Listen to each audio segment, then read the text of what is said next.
சிம்மராசிக்கார நண்பர்களே, தடைகளை நீக்கி வெற்றியை கையில் கைப்பற்றக்கூடிய ஒரு முக்கியமான காலகட்டத்தில் நீங்கள் இருக்கீங்க.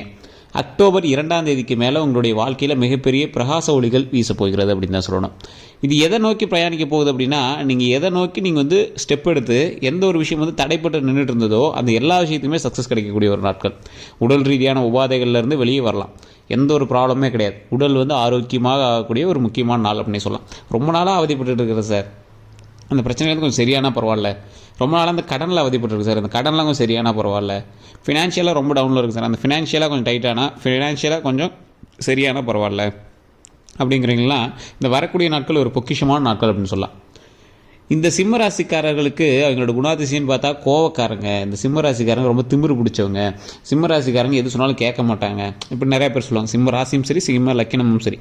ஆனால் இந்த சிம்ம ராசிக்கே உரிதான ஒரு குழந்தை குணம் ஒன்று இருக்குது. இந்த சிம்மராசிக்காரங்க என்ன அடம் பிடிச்சாலும் இல்லைன்னு கேட்டு அள்ளி கொடுத்துருவாங்க. யாராவது இல்லைன்னு சொல்லிட்டு அள்ளி கொடுத்துருவாங்க. இவங்க ஏமாந்தவங்க கிடையவே கிடையாது. இந்த சிம்மராசிக்காரர்கள் ஏமாந்தவங்க கிடையாது. ஆனால் தெரிஞ்சே ஏமாறினாலும் அவங்க சந்தோஷப்படுவாங்க. ஒருத்தர் இல்லைன்னு கேட்குறான், மனசுக்கு இவருக்கு பிடிச்சிருச்சு, கொடுக்கணும்னு தோணிருச்சு, அவன் ஏமாத்தினாலும் தெரிஞ்சாலும் இவங்க கொடுத்துருவாங்க.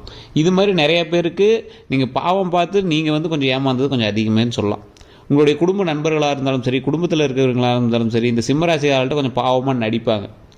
ஏன்னா இந்த சிம்மராசிக்காரர்கள் கொஞ்சம் இலகிய மனம் கொண்டவர், ஈஸியாக கொடுத்துருவார். ஏமாந்து கொடுக்கல, அவர் தெரிஞ்சே தான் கொடுக்குறார். ஸோ அந்தளவுக்கு இந்த சிம்மராசிக்காரர்கள் ஒரு குணாதிசயத்தில் ஒரு கடவுளுக்கு சமமானவர், குழந்தைக்கு சமமானவர். இந்த சிம்மராசிக்காரரை பொறுத்த வரைக்கும் அவருடைய வாழ்க்கையில் முன்னேறக்கூடிய ஒவ்வொரு ஸ்டெப்புக்குமே கடவுள் அவருக்கு உறுதுணையாக அமைஞ்சிருக்கும். இந்த சிம்மராசிக்காரர்கள் தற்போதைய நிலைமையில் ஒரு சென்டர் ஆக்சிஸில் இருக்கார். சென்டராக நின்றுக்கிட்டு எந்த பக்கம் போகலாம், எந்த பக்கம் போனால் நன்மை கிடைக்கும், ஒரு விஷயத்துக்காக போராடிட்டுருக்கோம். ஒரு 10-15 வருஷமாக போராடிட்டுருக்கோம். அந்த விஷயம் கிடைக்குமா? கண்ணு முன்னாடி ஒரு 2-3 வழிகள் தெரியுது. அந்த வழியில் ஒரு வழியில் போனால் கொஞ்சம் சிக்கல் தான், கொஞ்சம் ரிஸ்க் தான். இன்னொரு வழியில் போனால் கொஞ்சம் பயம் இல்லை. இருந்தாலும் எனக்கு அந்த சிக்கல் இல்லாமல் இருக்கிற ஒரு வழி எனக்கு ஒரு நம்பிக்கை இல்லாமல் இருக்குது அப்படின்னு இருப்பீங்க. காதலில் கொஞ்சம் ஒரு முன்ன பின்ன இருக்கும், திருமண வாழ்க்கையில் கொஞ்சம் முன்ன பின்ன இருக்கும். ஸோ இந்த மாதிரி உங்களுடைய காதல் லைஃபாக இருந்தாலும் சரி, தொழில் லைஃபாக இருந்தாலும் சரி, எந்த ஒரு விஷயமா இருந்தாலும் சரி, இப்போ ஒரு கேள்விக்குறியான ஒரு இடத்துல இருப்பீங்க. இந்த இடத்துல இருந்து அடுத்த ஸ்டெப்புக்கு நான் எப்படி சார் மூவ் ஆகுறது அப்படின்னு தவிச்சிட்டு இருந்தீங்க அப்படின்னா, அதற்கான வழி பிறக்கக்கூடிய ஒரு முக்கியமான காலகட்டம் இந்த அக்டோபர் 2க்கு மேலே.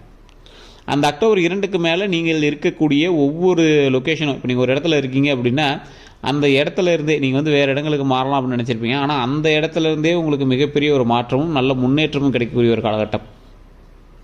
இதுவும் உங்களுடைய தசாபுத்தியை நோக்கியது.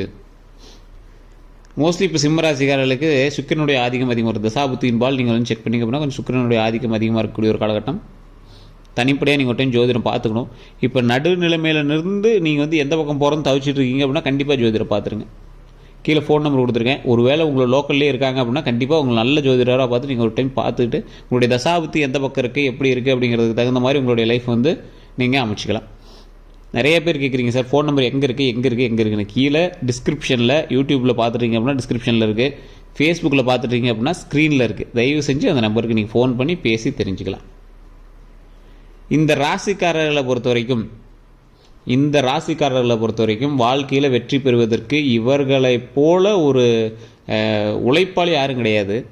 இவர்களைப் போல ஒரு ஐடியா கிரியேட்டர் யாருமே கிடையாது. என்ன ஒன்று, டக்குன்னு கோவப்பட்டுருவீங்க, டக்குன்னு சின்ன சின்ன விஷயத்தில் ஜெர்க்காயிருவீங்க. அதனால் ஒரு எக்ஸாம்பிளுக்கு ஒரு டம்ளரில் ஒரு டக்குன்னு ஒரு அடிக்கிட்டே வரீங்கன்னு வச்சுக்கோங்க. ஒரு பில்டிங் மாதிரி பொம்மை குழந்தைங்களாம் விளையாடுவாங்கள்ல, இப்போ டம்ளரில் அடிக்கிட்டே வரீங்க. லைட்டாக ஒன்று காற்றுல ஆடும். நீங்கள் என்ன பண்ணுவீங்க, கோவத்தில் படப்படன்னு எல்லாத்தையும் தட்டிட்டுருவீங்க. உங்களுடைய கொஞ்சம் அவசர புத்தி கோவத்தில் என்ன பண்ணிடுறீங்க, சின்ன ஒரு விஷயத்துக்காக பெரிய விஷயத்தையே கிளச்சிடுறீங்க. இது நீங்கள் உண்மை அப்படின்னா மறக்கா கமெண்ட் செக்ஷனில் பற்றி விடுங்க. அப்போ நீங்கள் கிடைக்கல அப்படின்னாலும் உங்களை பக்கத்தில் இருக்கிறவங்க தூண்டிடுவாங்க. இந்த சிம்மராசிக்காரர்களுக்கு தற்போதைய நிலைமையில் கூட இருக்கிறவங்களால கொஞ்சம் அவங்க பார்த்துருந்தாங்க அப்படின்னா ஆட்டோமேட்டிக்காக நன்மை பிறக்கும். ஸோ இந்த சிம்மராசிக்காரர்கள் வாழ்க்கையில் வெற்றி பெறுவதற்கு ஒவ்வொரு நொடியும் ஒவ்வொரு நிமிஷமும் இவங்க உழைச்சிக்கிட்டே தான் இருப்பாங்க. சின்ன வயசுலேருந்து இவங்களோட உழைப்படுத்து பார்த்தீங்க அப்படின்னா இவங்க உழைச்ச அளவுக்கு வீட்டில் யாருமே இருக்க மாட்டாங்க. அதே மாதிரி வீட்டில் இருக்கிறவங்க கொஞ்சம் உறுதுணையும் இவர்களுக்கு அதிகம். நட்பு வட்டாரங்களும் அதிகம். நட்பு வட்டாரத்தில் 50% உங்களுக்கு ஒரு 50% உங்களை காப்பாற்ற நட்பாக இருக்கும், 50% உங்களுக்கு கவுத்துற நட்பாக தான் இருக்கும். அந்த 50% கவுத்துற நட்பு, மீதி இருக்கிற அந்த 50% பேர் நல்லவங்க இருக்காங்கல்ல, அவங்க மேலே பாசம் வைக்கிறதுக்கே கொஞ்சம் யோசித்து வைக்கக்கூடிய அளவுக்கு இவங்க உங்களை வேலை காட்டிட்டு போயிருப்பாங்க. அந்த அளவுக்கு உங்கள் நட்பையே வெறுக்கிற அளவுக்கு தான் சில நண்பர்கள் உங்களை தூண்டுதலுக்குள்ளாக்கி அவங்க மேலே மரியாதை குறைவாக்கி மற்ற நண்பர்கள் மேலேயும் சந்தேகம் வர அளவுக்கு அவங்க வந்து நடந்துட்டு போயிருப்பாங்க. சிம்மராசிக்காரர்களுக்கு ஒரு மிகப்பெரிய உறுதுணை என்ன தெரியுமா? இவங்களுக்கு குலதெய்வத்தினுடைய அருள் எப்போவுமே கிடைக்கும். இந்த குலதெய்வத்தினுடைய ஆற்றலும் அருளும் எப்பொழுதும் கிடைக்கக்கூடிய இந்த சிம்மராசிக்காரர்கள் அவங்களுடைய வாழ்க்கையில் எந்த ஒரு ஸ்டெப் எடுத்து வச்சாலும் ஒவ்வொரு நொடியுமே கடவுளினுடைய ஆசி பெற்று அந்த இடத்துல ஸ்டெப்பு போய் எடுத்து வைக்கும் போது சின்ன சின்ன தடங்கல்கள் அவங்க சந்திச்சே இருப்பாங்க. இருந்தாலும் ஃபைனலாக எங்கள் அவுட்புட்டை ஜெயிச்சிருவாங்க. இப்போ நீங்கள் ஒரு எக்ஸாம்பிளுக்கு ஒரு விஷயம் வந்து நீங்கள் நடத்தலான்னு போகிறீங்க, ஒரு வீடு கட்டலாம், நீங்கள் வந்து போகிறீங்க, ஸ்டார்டிங்கில் ஸ்டெப் எடுக்கலான்னு போகிறீங்க. இது வந்து உங்களுக்கு ஜாதக ரீதியாக வீடு கட்டக்கூடிய ஒரு நேரமாக இருந்திருக்கணும், ஓகேவா? அப்படி நீங்கள் போய் ஸ்டெப் எடுக்கிறீங்க. எடுக்கும் போது ஜாதகம் நல்லா இருக்குது, கையில் உங்களுக்கு பணம் வர ஓரளவுக்கு இருக்குது, ஸ்டெப் எடுக்கலாம்னு இருக்கிறீங்க, ஏதோ ஒரு டாக்குமெண்ட் பிரச்சனையாக இருக்கும், வீடு கட்டுறதுக்கு ஏதாவது சொல்லுவாங்க. மறுபடியும் அதை சரி பண்ணி அதுக்கப்புறம் நீங்கள் வந்து ஸ்டெப் எடுப்பீங்க, அப்புறம் வீடு கட்டிடுவீங்க, அது எல்லாமே ரெடி பண்ணி வச்சுங்க. அப்புறம் ஃபினான்ஷியலாக சின்ன சின்ன தடைகள் ஏற்படும், அதையும் நீங்கள் சரி பண்ணி வந்துடுவீங்க. ஸோ இந்த மாதிரி ஒரு விஷயம் ஸ்டார்ட் பண்ண போகிறீங்க, ஒரு ஜெர்க்கு காட்டிடும், அதுக்கப்புறமேட்டு உங்களுக்கு வந்து சக்ஸஸ் ஆகும். திருமணத்துக்காக போவீங்க, கல்யாணம் ரெடி ஆகிற அளவுக்கு போவோம், மறுபடியும் ஸ்டக் ஆகும், மறுபடியும் ஒரு பிரச்சனை ஆகும், மறுபடியும் திருமணத்துக்கு ரெடி பண்ணுவீங்க, மறுபடியும் அது ஓகே ஆகிடும். குழந்தைக்காக போராடுவீங்க, குழந்தைய வந்து ஃபஸ்ட் டைம் கொஞ்சம் இது பண்ணோம், அதுக்கப்புறம் ஆட்டோமேட்டிக்காக குழந்தை பிறக்கும், ஆட்டோமேட்டிக்காக நீங்கள் நினச்ச மாதிரி லைஃப் செட்டில் ஆகும்.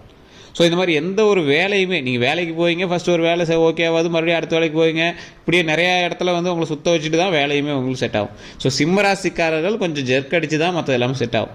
தொழில் ரீதியான விஷயங்களோட ஸ்டார்டிங்லாம் உங்களுக்கு பெரிய லாபங்கள்லாம் நீங்கள் வந்து பார்த்துருக்க மாட்டீங்க. அதனால் நீங்கள் துவளவும் கூடாது, இறங்கி ஓடவும் கூடாது, அதீத பணம் போட்டு லாக் ஆகக்கூடாது. அதுதான் மெயின் இந்த சிம்மராசிக்கு.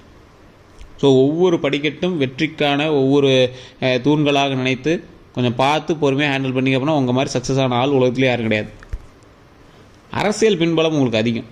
அரசியல் சார்ந்த விஷயங்களில் உங்களுக்கு உள்ளே போனீங்க அப்படின்னா உங்களுக்கு ஒரு முதன்மையாக நிற்கக்கூடிய அளவுக்கு உங்களுக்கு பவர் அதிகம். இருந்தாலும் உங்களை ஏமாற்றுவதற்கு பின்னாடியே உங்கள் கூடவே இருக்கிறவங்களே உங்களை ஏமாற்றுறதுக்கான வாய்ப்புகளும் அதிகம். ஏன்னா சிம்மராசிக்காரர்கள் ஈஸியாக வந்து மேலே ஏறிடுவாங்க. ஒரு கஷ்டப்பட்டோ ஏதோ ஒன்று பண்ணால் அவங்களுக்கு வந்து கடவுளே அருள் புரிஞ்சு அவர் வந்து ஆட்டோமேட்டிக்காக மேலே கொண்டு வந்துடும். ஆனால் மற்றவர்கள் உங்களோட இருந்தால் மட்டும்தான் மேலே வருவாங்க அப்படிங்கிற நிலைமை. ஸோ அதனால் என்ன பண்ணுவாங்க, உங்களோடைய அசாம் மேலே வந்துட்டு உங்களை தட்டி விடுறதுக்கு பார்ப்பாங்க.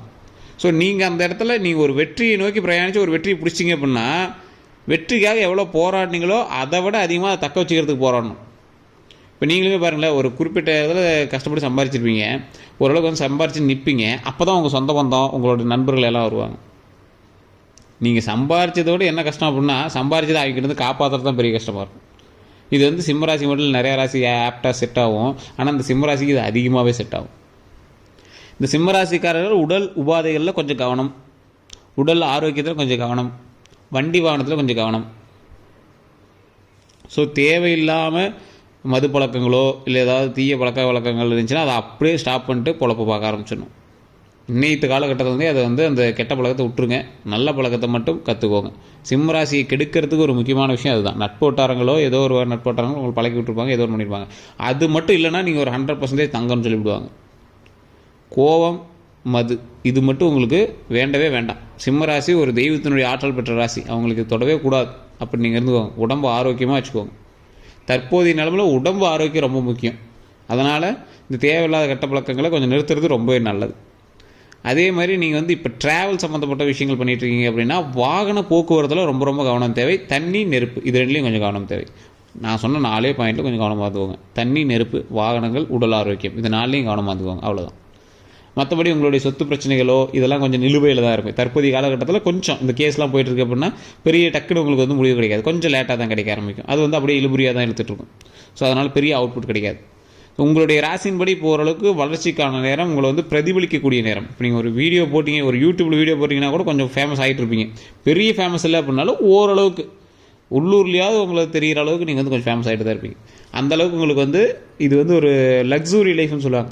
சுக்கரனுடைய ஆதிக்கம் இருந்தால் திரைத்துறையிலையோ இல்லை டிஜிட்டல்லையோ இல்லை மக்கள் மத்தியிலையோ உங்களை வந்து விளம்பரமாக்கும். அது நல்லபடியாக விளம்பரமாக்குறதும் கெட்டபடியாக விளம்பரமாக்குறதும் உங்களுடைய நடவடிக்கையை பொறுத்திருக்கு. ஆனால் தற்போதைய நிலைமையில் நல்லபடியாக விளம்பரமாக்குறது தான் நடந்துகிட்ருக்கும். ஸோ அந்தளவுக்கு உங்களை வந்து கவனிக்கக்கூடிய நபர்கள் அதிகமாகுவாங்க. இப்போ நீங்கள் எது பண்ணாலும் உங்களை வந்து கவனிப்பாங்க. அப்போ நீங்கள் என்ன பண்ணணும், எந்த விஷயம் செய்தாலும் ஒழுக்கமாகவும் உங்களை பார்த்து மற்றவர்கள் கற்றுக்கொள்ளும்படியும் நீங்கள் வந்து நடந்துக்கணும். உங்களை பார்த்து உங்களுடைய குழந்தை கற்றுக்குது அப்படின்னா உங்களோட வீட்டுக்குள்ளே நீங்கள் ஹீரோ. இப்போ உங்களை பார்த்து ஊரே பார்க்குது அப்படின்னா நீங்கள் என்ன நடக்கிறீங்களோ அதை பொறுத்து தான் நீங்களே ஹீரோவாக மாறுவீங்க. ஸோ அந்தளவுக்கு உங்களுடைய நடவடிக்கைகள் ரொம்ப நல்லதாக அமையணும் அப்படிங்கிறதான் இந்த ஒரு முக்கியமான விஷயம். ஸோ உங்களுடைய மேனரிசம் படி தேவையில்லாத வம்புகளுக்கு நீங்களாவே போய் ஆஜராவீங்க. அந்த வம்பு வழக்குகளை கொஞ்சம் நீங்கள் தள்ளி வச்சிங்க அப்படின்னா உங்களுடைய வெற்றிக்கு முதல் படியாக அந்த விஷயம் அமையுது. ஏன்னா உங்களுடைய பாதையை இப்போ நீங்கள் சரி பண்ண வேண்டிய நேரம். மற்றவனோட பாதையில் நீங்கள் போய் இப்போ நீங்கள் குறுக்க போய் நிற்கக்கூடாது. உங்களுடைய பாதையை சரி பண்ணீங்க அப்படின்னா சக்ஸஸ் நோக்கி பிரயாணிக்கிறதுக்கு இது ஒரு அருமையான காலகட்டம். எப்படி தொழிலையும் பரவாயில்லையா இருக்குது, குடும்பத்துலேயும் பரவாயில்லையா இருக்குது, கல்வி சம்மந்தப்பட்டது, வருமானம் சம்மந்தப்பட்டது, திருமண தடைகள் நீக்குவதற்கும் இது சரியான ஒரு நேரமாக அமையுது. குழந்தை பேருக்கும் ஒரு சரியான நேரமாக அமையுது. இந்த நேரத்தில் நமக்கு என்ன தேவையோ அதை தான் நம்ம வாங்கிக்கணுமே தேவை. மற்றவர்களுக்கு போய் நம்ம ஏதாவது ஹெல்ப் பண்ணுறேன், அது பண்ணுறேன், இது பண்ணுறேன், அவங்க பிரச்சனையை காப்பாற்றுறேன் அப்படின்னு நீங்கள் போகக்கூடாது. ஸோ இது ஒரு முக்கியமான ஒரு விஷயமாக கருதப்படுது. தேவையில்லாத வம்பு வழக்குகளுக்கு தலையிடவே கூடாது அப்படிங்கிறது ஒரு முக்கியமான பாயிண்ட். ஸோ மற்றபடி உங்களுக்கு எந்த கருத்துக்கள் இருந்தாலும் சரி கட்டாயம் நீங்கள் கமெண்ட் செக்ஷனில் பதிவிடலாம். அதே மாதிரி தயவு செஞ்சு கீழே தான் ஃபோன் நம்பர் கொடுத்துருக்கேன், அந்த ஃபோன் நம்பருக்கு ஃபோன் பண்ணுங்கள். இல்லைனா ஃபேஸ்புக்கில் பார்த்தீங்கன்னா மேலே ஸ்க்ரீன்லேயே நம்பர் இருக்குது, அந்த நம்பர் பண்ணுங்கள். இல்லைனா வாட்ஸ்அப் குரூப் இருக்குது, அதில் ஆட் ஆகிட்டிங்க அப்படின்னா அதில் நம்பர் போடுவோம். அதில் நீங்கள் ஃபோன் பண்ணி ஜோதிடர்கிட்ட பேசிக்கலாம். வேறு எந்த ஒரு கருத்துக்களாக இருந்தாலும் மறக்காமல் கமெண்ட் பண்ணிவிட்டு ஃபோன் நம்பருக்கு ஃபோன் பண்ணிக்கோங்க, நீங்கள் பேசி தெரிஞ்சிக்கலாம். நீங்கள் ஃபேஸ்புக்கில் நீங்கள் பார்த்துருக்கீங்க அப்படின்னா ஃபாலோ பண்ணிக்கோங்க. யூடியூப்பில் பார்த்துருக்கீங்க அப்படின்னா கண்டிப்பாக சப்ஸ்கிரைப் பண்ணிக்கோங்க. எல்லோருக்கும் நன்றி நண்பர்களே. சப்ஸ்கிரைப் பண்ணிட்டு பக்கத்தில் பெல் பட்டன் ப்ரெஸ் பண்ணி அதில் ஆல் கிளிக் பண்ணிக்கோங்க. அப்போ தான் உங்களுக்கு நோட்டிஃபிகேஷன் சேரும். எல்லோருக்கும் நன்றி நண்பர்களே.